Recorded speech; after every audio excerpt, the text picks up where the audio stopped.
My name is Mike Pointer. I'm the Executive Director for KBEMS, and I just wanted to make a quick few announcements with this project and in relation to what we're doing. You know, it's pretty amazing. In the last 5 years, 5 years ago, I couldn't tell you how many ambulance runs we made in Kentucky, and that's sad to say, but in 5 years we've come a long way, and with the team we have, I'm very proud of.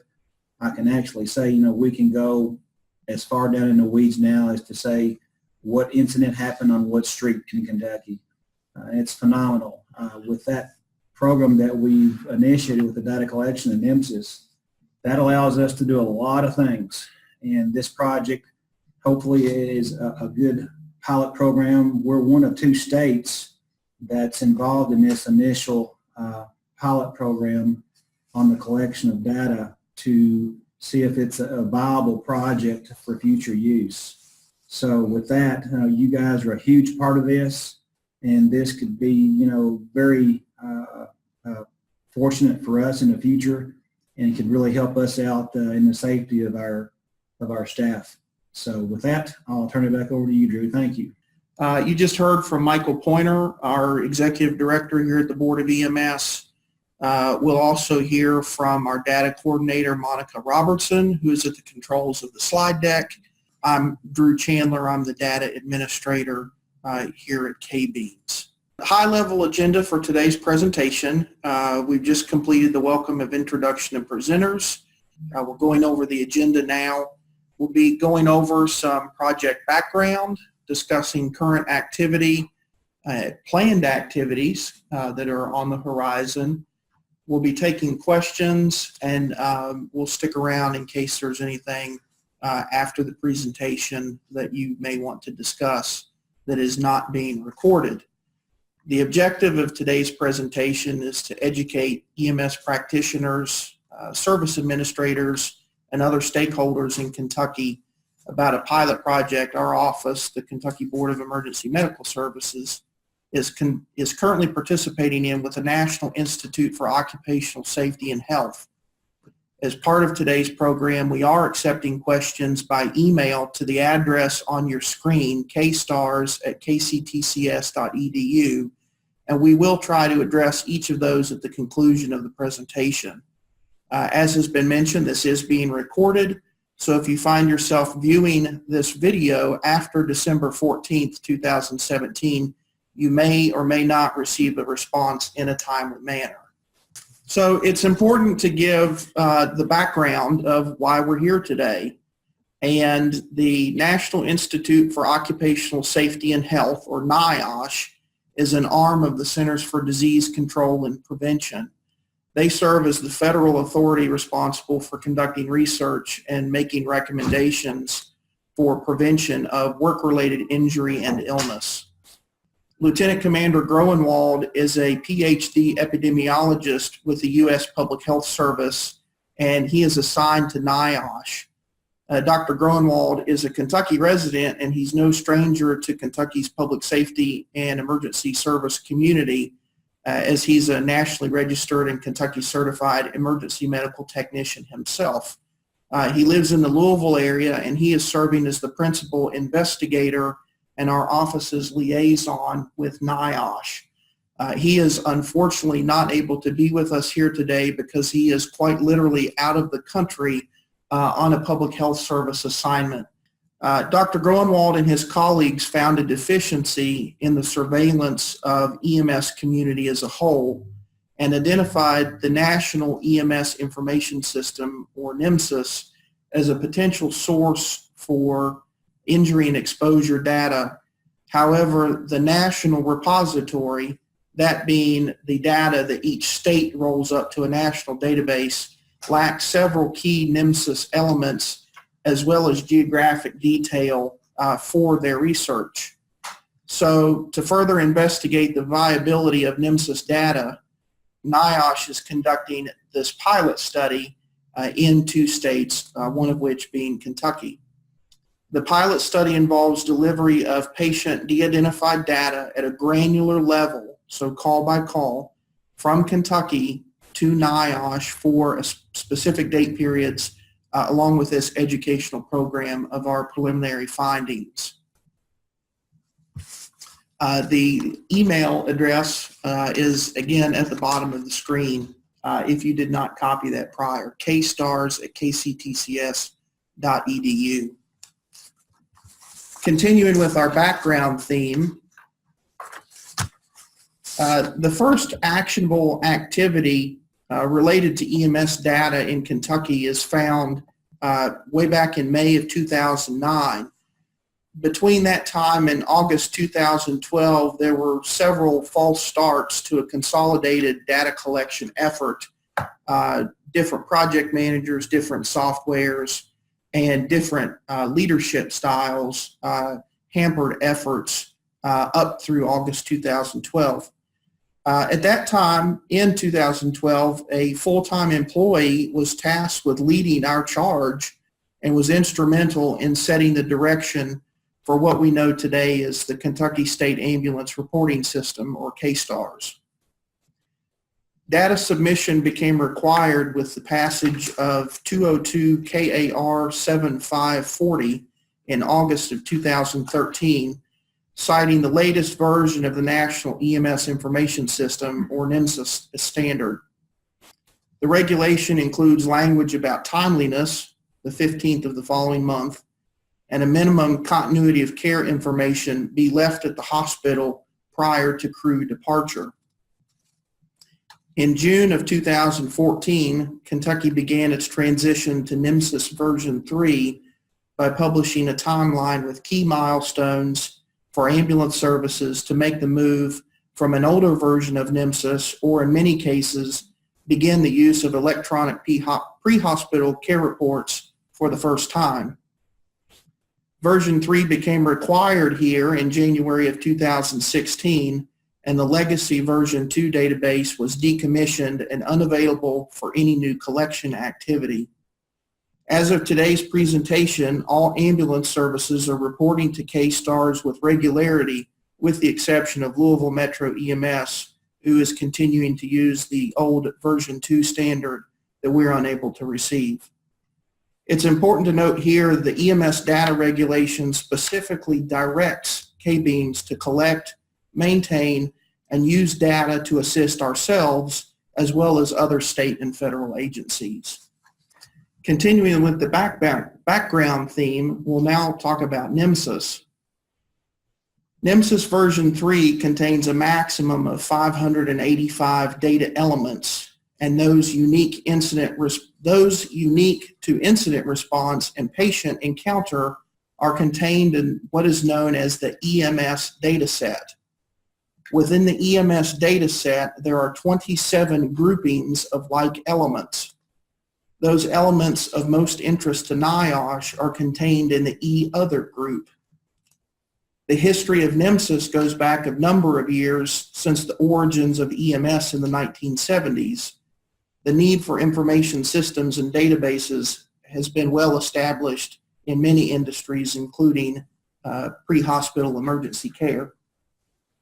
NEMSIS was originally funded by the National Highway Traffic and Safety Administration, or NHTSA, the Health Resources and Service Administration, or HRSA, and the CDC to support each state's efforts to collect, retain, and send data to a national database.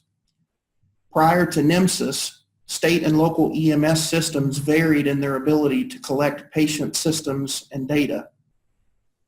In 1994, NHTSA's Uniform Pre-Hospital EMS Dataset version 1 was born with an astonishing 81 elements important to an EMS information system. In 2001, the National Association of State EMS Directors, along with NHTSA, HRSA, and other key stakeholders, worked to develop a national EMS database, or NEMSIS, as we know today. This was formalized with a Memorandum of Understanding in 2003 with 52 states and territories signing on. 2005 brought on version 2.2, which included a standardized data dictionary and formatting for the first time. It was also this year a Technical Assistance Center contract was awarded to the University of Utah School of Medicine an arrangement that remains intact today. The NEMSIS TAC conducts a formal testing process for NEMSIS compliant software beginning in 2008. And as of today, there are 39 compliant software packages and 6 more in the process of testing for compliance at the agency collection level. The latest version, that being version 3, was released in beta form in 2011 and finalized in 2013. Like Kentucky, NEMSIS is no longer accepting legacy version 2 data. More information about NEMSIS, including a comprehensive data dictionary, are available on the NEMSIS website, www.nemsis.org. Within the E-Other group of elements, numbers 3, 4, 5, and 6 are key to this NIOSH pilot program because they pertain to EMS practitioner injury and exposure within the confinement of that particular EMS response. That's not to say an injury or exposure may require additional documentation per agency policy and procedure, including but not limited to a secondary EMS response for the affected provider and a corresponding EPCR for that response. The 4 elements are E-Other 03, personal protective equipment used; E-Other 04, EMS professional or crew member ID; E-Other 05, suspected EMS work-related exposure, injury, or death; E-Other 06, type of work-related injury, death, or suspected exposure. We'll cover each of these in more detail in following slides. NEMSIS elements fall into 4 categories: mandatory, required, recommended, and optional. We would expect to see mandatory elements on all incidents submitted to K-STARS because they are collected on each and every EPCR. Mandatory does not allow for the use of not values, with an example being not applicable. There are certain elements where not applicable is never an option, and this is what dictates the mandatory status. We would also expect to see required elements on all incidents submitted to K-STARS because they are collected on each and every EPCR. The difference between mandatory and required being the latter does allow for use of not values.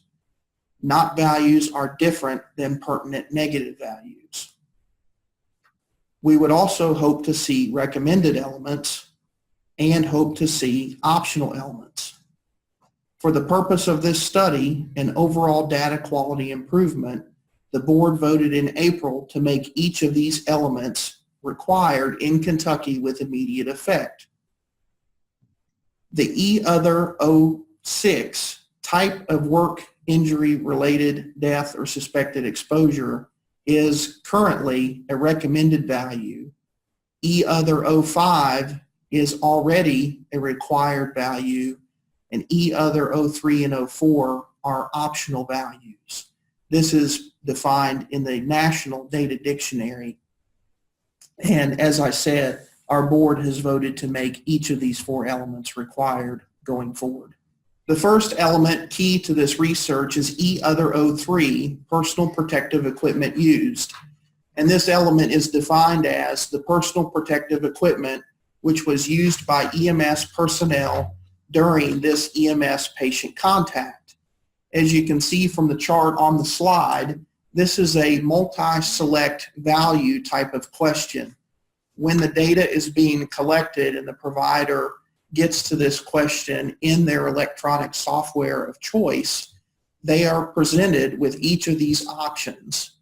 And as Monica will share with you later in the presentation, there is an astonishing number of calls that don't record basic PPE utilization.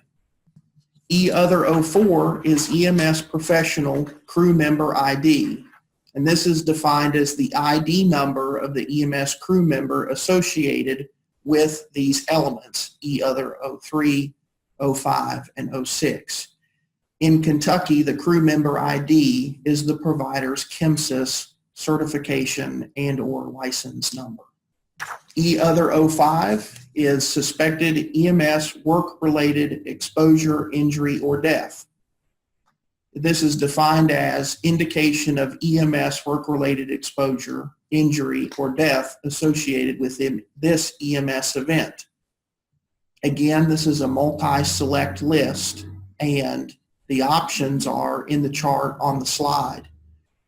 We were equally as astonished that even in a circumstance where there is an injury or exposure, such as a needle stick, we are not capturing that widely as one would hope. The last element, and the one that gets a little more defined, is other 06, the type of work-related injury, death, or suspected exposure. This is defined as the type of EMS crew member, work-related injury, death, or suspected exposure related to this EMS response. So in prior questions, we've asked who it is, was PPE utilized, did it happen or not? And if it did, we get more down into the specifics of what occurred. It could be lifting injury, it could be exposure to bodily fluid. The options for this element are on the chart on the slide in front of you. Again, we found alarmingly that this data is not being collected as one would hope either. Our current activity in this project, having covered the background portion of the presentation, Kentucky submitted a business and technical proposal this past spring in response to a NIOSH solicitation that we learned about through the National Association of State EMS Officials, or the NEMSIS.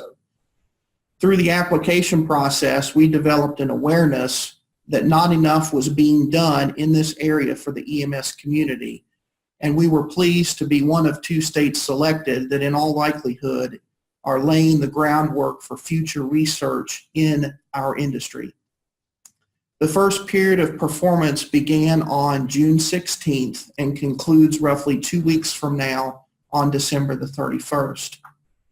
We have completed 3 extracts of data from K-STARS and submitted those to NIOSH successfully. Also required are 2 education deliverables, one being this presentation today. Our initial exports of data for NIOSH reveal an embarrassingly low percentage of EPCRs collecting the 4 other elements. We'll get more into those findings on the next slide, but I'll point out one of the 4 was already a nationally required element and one was already recommended. In regards to timeliness, the board recognized the importance of receiving data as quickly as possible for many research purposes, not only this project. We found after analyzing the average time from unit notified to incident creation in K-STARS that over half of services were submitting EPCRs within 96 hours by leveraging technology that is already part of the NEMSIS standard. Presented with that information, the board voted on April 13th, 2017, to decrease the submission window from the 15th of the month following the incident to 72 hours after completion of the incident. The board also voted to require the other elements as part of Kentucky's required data elements as mentioned in prior slides. Each of these actions will require amendments to the EMS data regulation, a time-consuming process in itself. Proposed language for the regulation is neither drafted nor available for public comment at this time, as our legislative efforts have been focused on complete rewrites of the ground ambulance service regulation. That being said, all services are strongly encouraged to voluntarily meet the 72-hour and other required elements in anticipation of any forthcoming regulatory change. Turn this over to Monica to go over some of our findings to date. Hi all, thank you Drew. My name is Monica Robertson. For those of you who do not know me, I am the data coordinator here at KBEMS. And during the course of the NIOSH grant, one of my responsibilities included extracting the requested data from the KSTARS database. The following slides will focus on the occupational safety data.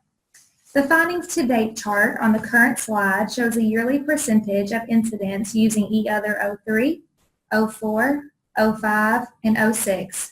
When comparing 2017 to 2015, there has been a significant increase in EMS incidents that are collecting the E-Other elements. However, KBEMS recognizes that there needs to be further improvement.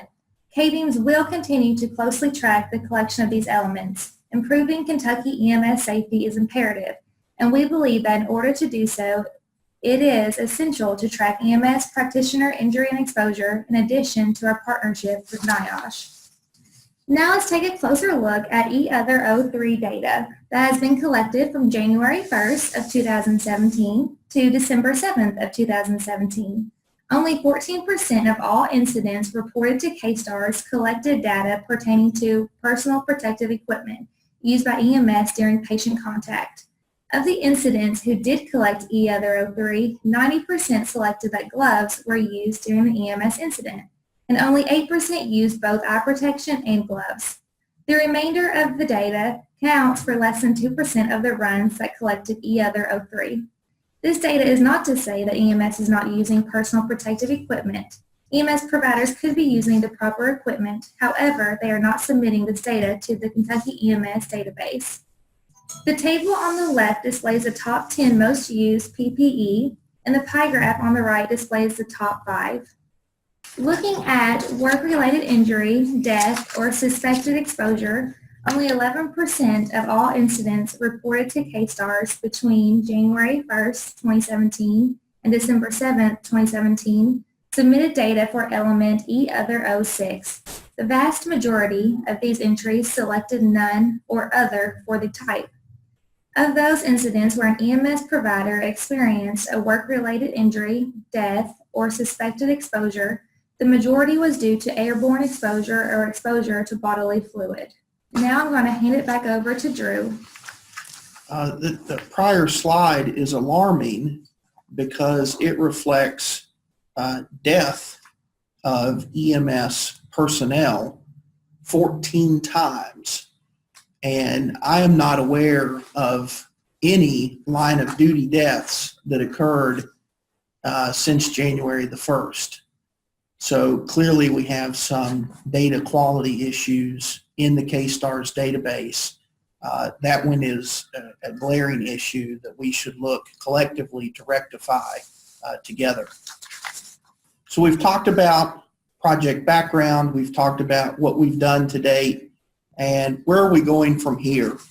I'd also like to pause for a moment and remind you that if you have questions about anything you've heard, we're covering a lot of information today.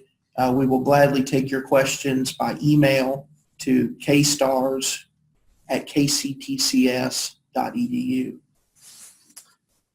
We were notified of the Option 1 extension in October for calendar year 2018, which allows us to continue with the granular data sharing as well as future educational program revealing research done by our team as well as NIOSH. As was mentioned earlier, today's presentation is being recorded for publishing and distribution widely to Kentucky's EMS community.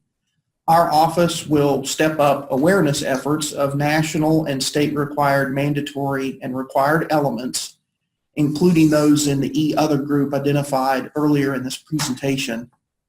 Part of that awareness is this program and the sharing of it, the data committee member composition from different sectors with an interest in EMS data, and sharing other partnerships that we've developed to date. We've not been good about sharing success stories, and those should have a snowballing effect on our collective motivation to continue doing better. Clinically, we call this continuous quality improvement, and there are no barriers to data CQI. Concurrent to service and provider outreach, we'll be working closely with software industry partners on implementation of a schematron to improve data quality. In software programming languages, schematron is a rule-based validation language for making assertions about the presence or absence of patterns in data. Effectively, the schematron is the process by which K-STARS will test imported NEMSIS files from third-party software for the presence or absence of required and mandatory data elements. If mandatory and required elements are absent, it affects the incident's validation score and could lead to rejection of that incident. Finally, with the ground ambulance service regulation changes in motion, we'll be working to also move forward with changes to the data regulation pertaining to timeliness and quality. This must be done in the same manner as other regulatory changes. That includes being advertised for comment prior to being enacted. We're now to the question and answer part of the presentation, and this moved along quite a bit faster than I think we had imagined. So hopefully this has provoked some deep thought, and we have several people in the room here with us, but we'll also pull up the email inbox to see if anything has come in, and we'll start here in the room if anybody has anything. On that data, talked about the death or other, you think that was just a confused, when they saw death or other, they thought other could be anything, and you got 14 incidents there. I mean, I know there wasn't 14 deaths in Kentucky. It almost certainly has to be a provider education issue. And yeah, exactly. Yeah. Just that's my assumption, that's what I just assumed, but I think that's a concern that we could just do better with education. There are also some technology things that can be leveraged.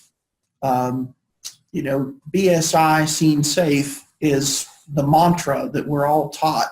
That's a day one thing. And the software packages largely have the ability to have default values set for certain questions by somebody with the right level of permissions in the software, such as a service administrator.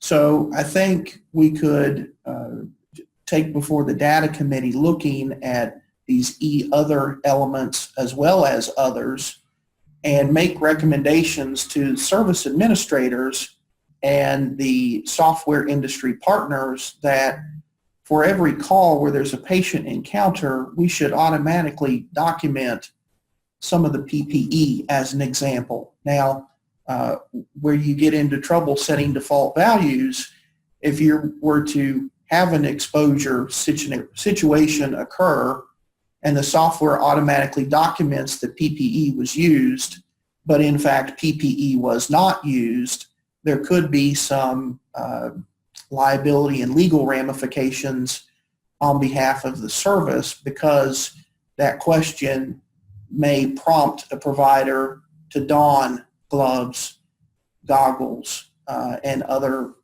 protective barriers to limit their exposure, use proper lifting techniques. But we see that they're not being prompted now largely based on the data that we do have. So that's something that will have to be looked at very closely. There are other questions in the NEMSIS database that could have similar default values set up. And that's not to say that all questions should have a default value, but there are some that could benefit from that. And this brings to light, we know PPE is being used, and we also know that it's not being documented. So clearly there is room for education that this has brought to light for our own occupational safety. It also brings to light data quality being important. According to what has been received in the database, there are 14 EMS worker deaths this calendar year so far. and we say with near 100% certainty that is nowhere near accurate. So now we have issues about larger data quality, and there's going to be a lot of education driven by this beyond what the scope of the pilot project is. So in preliminary looking at the data, I think that using the NEMSIS databases from the states and territories is a feasible source of data for NIOSH to conduct their research in this industry, but that is all contingent upon the boots on the ground providers properly documenting what happens on the call, which includes what happens to them on the call. Something that's not taken into account in the NEMSIS elements, and I'm not sure how far NIOSH's scope creeps into mental health and post-call traumatic stress scenarios, mental health. That's not addressed in these NEMSIS elements, and that is of interest to us as well. As we all know, that's very real, especially in scenarios involving kids and elderly. Can you describe a little bit more about what the term required means? Because you mentioned before that some were optional, and then now you said that they're going to be required. But I don't think, then there was also a category of mandatory. Am I correct? Correct. So can you just describe a little Absolutely. bit more about what the required will mean? Absolutely. So in the NEMSIS data standard, there are 4 types of elements. There are mandatory elements. Those must be completed on all calls, and not values are disallowed. Okay. There, in that scenario, for a mandatory element, there is never a scenario where not applicable should Okay. apply. Okay. Required must be completed on all values. It does allow for not values. So it can be required, but it can also be not applicable. So they can click that choice. Correct. And then as you were saying, for a default, you're trying to decide if for those there will be a default or not, or So there's the usage of the element itself. Is it required? Is it mandatory, recommended, or optional? But then there's the value of the response to the question. So did the sun come up this morning? It's always going to be yes or no. That would be a mandatory question. Can you see the stars tonight? Yes, no, not applicable. So that would be an example of a required question. The sun might not go. but they're going to have to click Right. one of those Requires an responses. action. Correct. It You're gonna requires a have to have response. an action on those, which is Yeah. good. So That's good. the language is a little bit confusing. What is the difference between mandatory and Mhm. required? And the key is one allows not values and the other does not allow not values. Now, there's also a response type of a pertinent negative, such as inpatient assessment. You're looking for distension, and it could be not present when you're doing your clinical workup of the patient. So there are pertinent negatives that can be in a required element or a mandatory element, but those are different than not values. And the only 2 options for not values I should probably add are not applicable and not recorded, which is the default value written for a field if there is no response provided. So those are the only 2 options for not values. Pertinent negative list gets a little bit longer depending on the element in question. So did I cover that sufficiently? Yeah, it was just, I couldn't remember the not applicable or the not valued. So the E other 05, suspected EMS work-related injury, exposure, or death, nationally is a required element. It should be collected on every call. that may be one of those that it could default to no and then changed if there is a scenario. E other 06, the type of work-related injury, death, or suspected exposure is already nationally a recommended element. That one does not apply, so it could be not applicable if E other 05 was marked no. But if E other 05 is marked yes, that makes E other 06 required, and you have to specify what was the type of injury, exposure, or death. So they all play together with each other, and it is per provider on the ambulance. So you could have multiple exposures or injuries associated with the same call. That's the reason for the E other 04 element, the EMS crew member ID. And then the E other 03, personal protective equipment use, so that's seat belts, gloves, lift assist devices, and so on and so forth. There are a lot of calls that should have lift assist device used because power lift stretchers are becoming commonplace. It's more common now to see a power lift stretcher than it was 4 or 5 years ago. It was uncommon to see a power lift stretcher. So the old style is holdover anymore. And so for that, you did say it has an other category there. Is that right?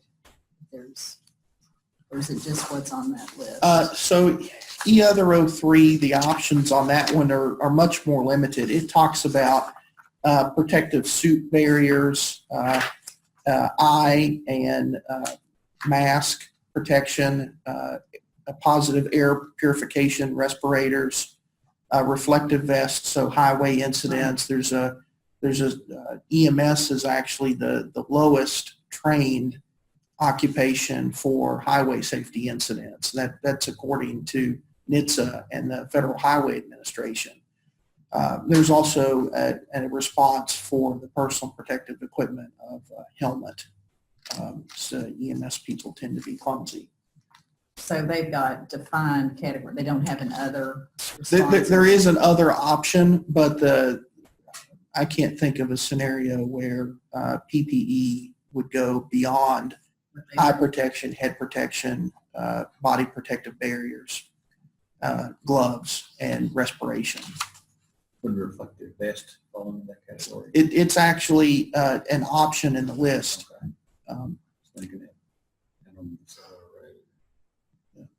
I suppose the stretcher, the power lift stretchers would fall under other. And in that case, that may be a default value that an ambulance service could use if they have lift assist stretchers. If you didn't have those, then you wouldn't record that automatically. Would you be able to type something in that other category? Is it just another? That's a software dependent feature. I know in our state image trend software, if you select other, there is a little box that pops up that lets you to free text response. I don't know that all softwares have that option though. Here under that section under PPE is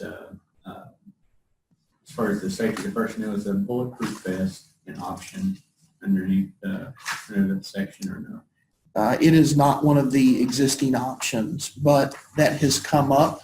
The use of ballistic devices has come up with the NEMSIS 3.5 discussions that are currently ongoing, and we do expect that to be incorporated in the next release of NEMSIS.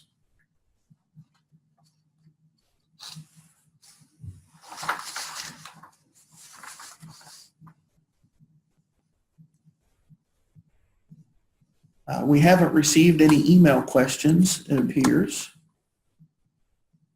That means you explained it exquisitely.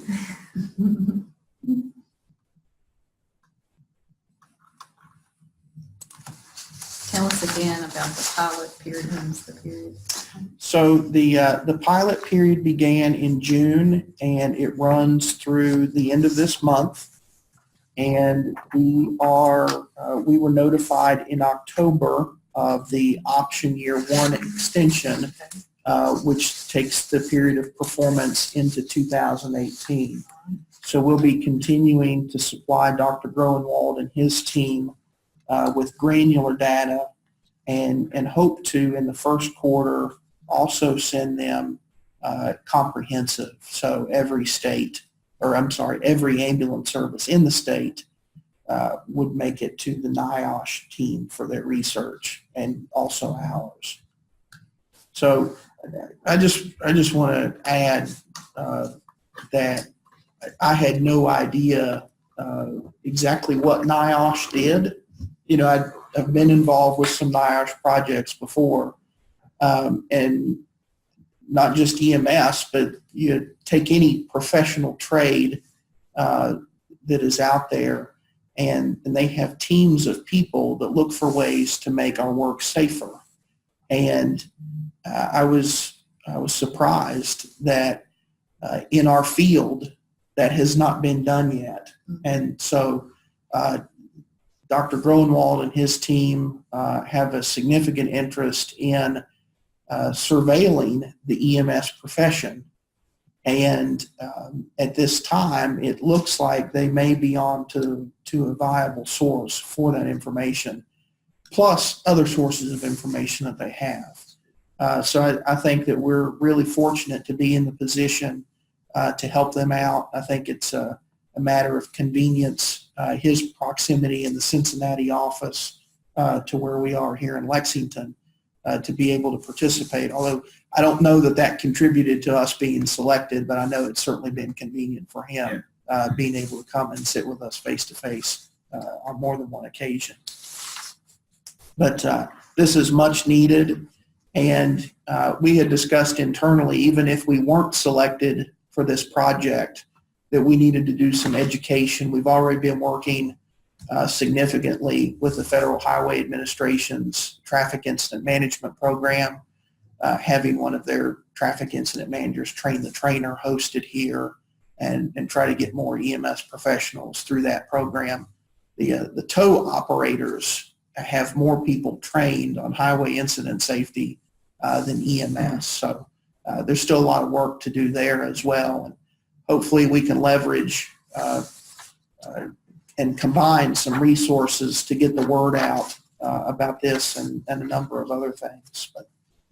But in closing, I'd like to thank each of you for your attendance and attention today on behalf of Monica, Michael, and myself, and all of us here at KBEMS, as well as Dr. Groenwald, who again was unable to join us today due to a mission deployment out of country. Kentucky's participation in this project would not be possible in any form or fashion without each and every EMS practitioner who completes accurate and timely EPCRs, and the service administrators who support those individuals with the equipment and the training to do so. This concludes today's presentation. Thank you again for your attendance.